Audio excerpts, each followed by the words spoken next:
여러분 안녕하세요. 축내쌤입니다. 오늘 이 시간에는 축구의 역사에 대해 알아보려 합니다. 축구는 전 세계의 수많은 사람들이 즐기고 있는 가장 인기 있는 스포츠 종목입니다. 이 엄청난 인기만큼 축구는 긴 역사를 갖고 있는데요. 그럼 바로 알아보도록 할까요? 오늘날 우리가 즐기는 축구가 만들어지기 전 축구와 비슷한 모습을 한 공놀이는 오래전부터 있었습니다. 중세시대의 유럽에서는 민중들 사이에서 문서로 정리되지는 않았지만 전통에 따라 이루어진 다양한 공놀이가 존재하고 있었습니다.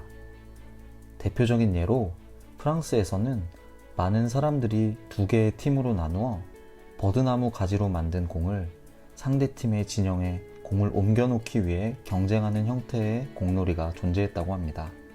그러나 이 공놀이는 제대로 정해진 규칙이 없었기 때문에 공을 옮기기 위해 모든 신체적 수단들을 동원하여 매우 격렬하고 위험했다고 합니다. 이 경기에 참여하다 장애를 갖게 되거나 심한 경우 목숨을 잃는 경우도 발생하여 국가에서 금지하는 경우도 있을 정도였으니 얼마나 위험했는지는 우리가 상상하는 것 그 이상이겠죠? 유럽의 다른 나라에서도 공놀이가 유행했습니다. 영국이나 이탈리아에서는 공을 발로 몰거나 차는 형태의 공놀이가 유행했다고 하는데요. 이는 보다 오늘날의 축구와 가까워진 형태의 공놀이였다고 합니다.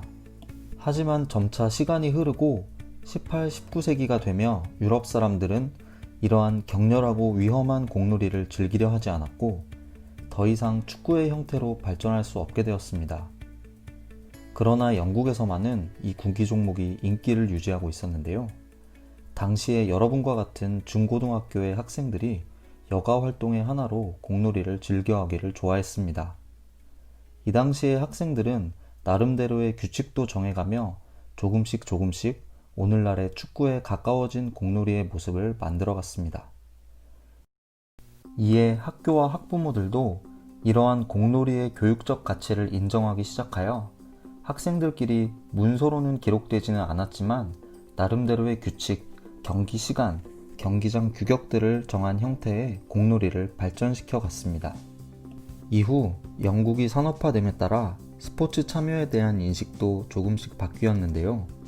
보다 덜 격렬하고 문서로 기록된 정확한 규칙 속에서 즐길 수 있는 스포츠를 선호하기 시작했습니다. 이 변화의 흐름에 따라 학생들 사이에서 유행하던 이 공놀이 역시 보다 세부적인 규칙과 경기장 규격 등을 정하여 오늘날의 럭비와 비슷한 모습의 초기 축구 경기가 만들어지게 되었습니다. 이후 축구는 럭비와 조금씩 다른 형태로 발전하게 되어 럭비와 축구는 완전히 다른 종목으로 분리되어 갔습니다. 이후 1863년에는 영국의 축구협회가 창설되어 다양한 축구 규칙이 만들어지게 되고 사우샘프턴, 셰필드 유나이티드 등의 축구 클럽이 생겨났습니다.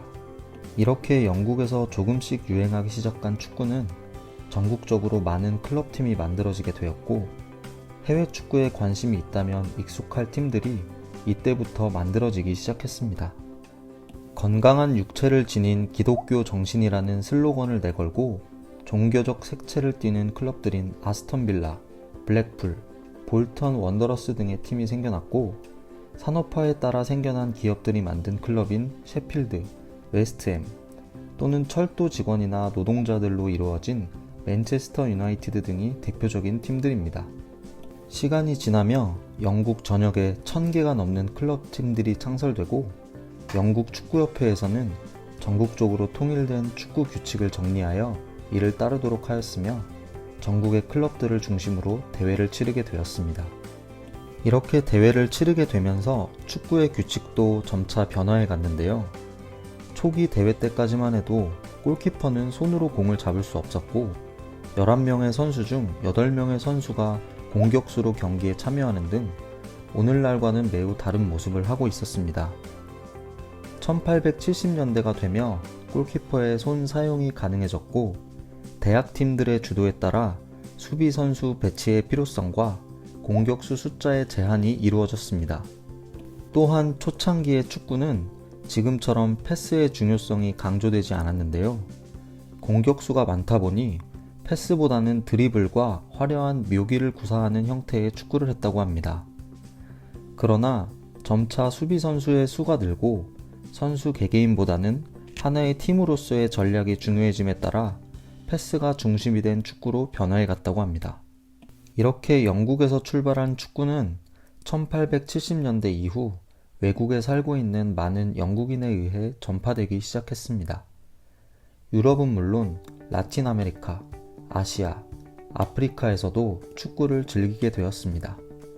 각각의 국가들이 축구협회를 설립하였고 수많은 국내 대회들이 개최되며 축구 경기의 대중화가 이루어졌습니다. 이렇게 축구가 전 세계적으로 대중화된 것에는 몇 가지 요인을 꼽을 수 있는데요. 먼저 20세기가 되면서 교통수단이 발달하게 됨에 따라 축구의 인기가 높아질 수 있었습니다. 철도망의 발달과 자동차의 출현으로 수많은 사람들이 축구를 관람하기 위해 경기장을 찾을 수 있게 되었고 시골에서도 축구 붐이 일게 되었습니다. 또한 학교를 중심으로 축구 클럽이 생겨남에 따라 축구의 인기가 더욱 확산될 수 있었습니다.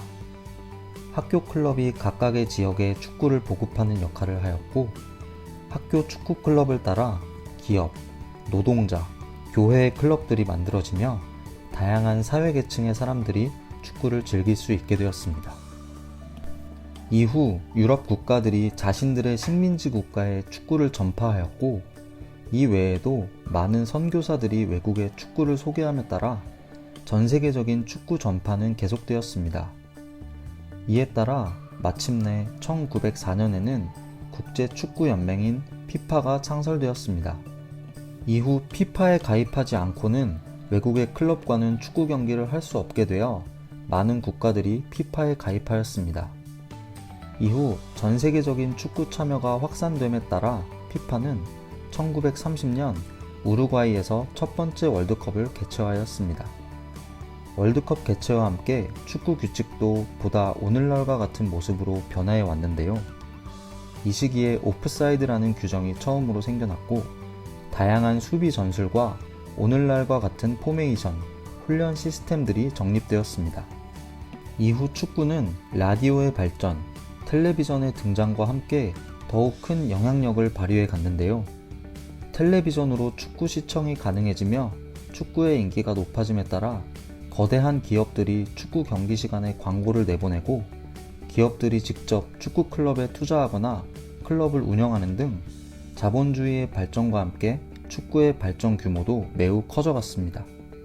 이 시기부터 축구 클럽을 운영하는 대표적인 기업은 네덜란드 아인트호벤의 필립스, 이탈리아 유벤투스의 피아트 등이 있습니다.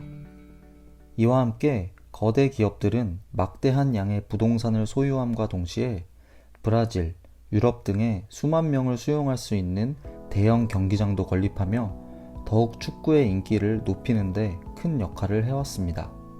이후 월드컵은 4년에 한 번씩 개최되며 전 세계적인 인기를 함께 하였습니다. 1930년 첫 번째 월드컵은 개최국이었던 우루과이가 우승을 차지하였으며 초창기 월드컵의 시대에는 우루과이, 헝가리, 체코, 이탈리아 등의 국가들이 결승전에 진출하며 강팀으로 군림하였고 이후 1960, 70년대를 지나며 오늘날에도 여전히 강팀으로 군림하고 있는 브라질, 독일, 아르헨티나, 네덜란드, 이탈리아와 같은 나라들이 강팀의 면모를 보여주었습니다. 가장 최근에 열린 2018년 러시아 월드컵에서는 프랑스가 처음으로 결승전에 오른 크로아티아를 누르고 사상 두 번째 우승을 차지하였고 월드컵 역사를 통틀어 브라질이 5회, 독일과 이탈리아가 4회의 우승 횟수를 기록하며 강팀의 명맥을 유지하고 있습니다. 우리나라의 경우 첫 월드컵이 개최되고 시간이 조금 지난 후인 1948년 정부 수립과 비슷한 시기에 대한축구협회가 창설되어 오늘날까지 그 모습을 유지하고 있으며 같은 해에 런던 올림픽 경기대회에 처음으로 국제대회에 출전하였습니다. 이후 1954년 스위스 월드컵에 참가하며 첫 월드컵 참가 역사를 이루었는데요. 당시 헝가리의 0대9, 터키의 0대7로 크게 패하고 돌아왔습니다. 당시 헝가리에게 당한 9점 차의 패배는 지금도 월드컵 최다 점수차 패배로 기록되어 있습니다. 이후 1986년 멕시코 월드컵에 다시 참가한 우리나라는 2018년 러시아 월드컵까지 9회 연속 월드컵 진출에 성공하고 2002년 우리나라에서 열린 월드컵에서는 역대 최고 성적인 4위를 기록하는 등 아시아 최강팀의 면모를 보여주고 있습니다.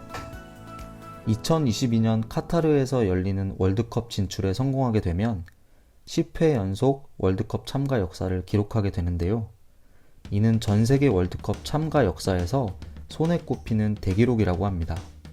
이러한 월드컵 참가 역사와 더불어 우리나라의 많은 훌륭한 선수들이 축구의 발상지이자 보다 큰 무대인 유럽의 클럽팀에 속하여 좋은 활약을 이어가고 있으며 월드컵의 발전과 함께 성장해온 유럽 각국의 클럽팀과 유럽 국내 대회의 발전을 함께 이어나가고 있습니다.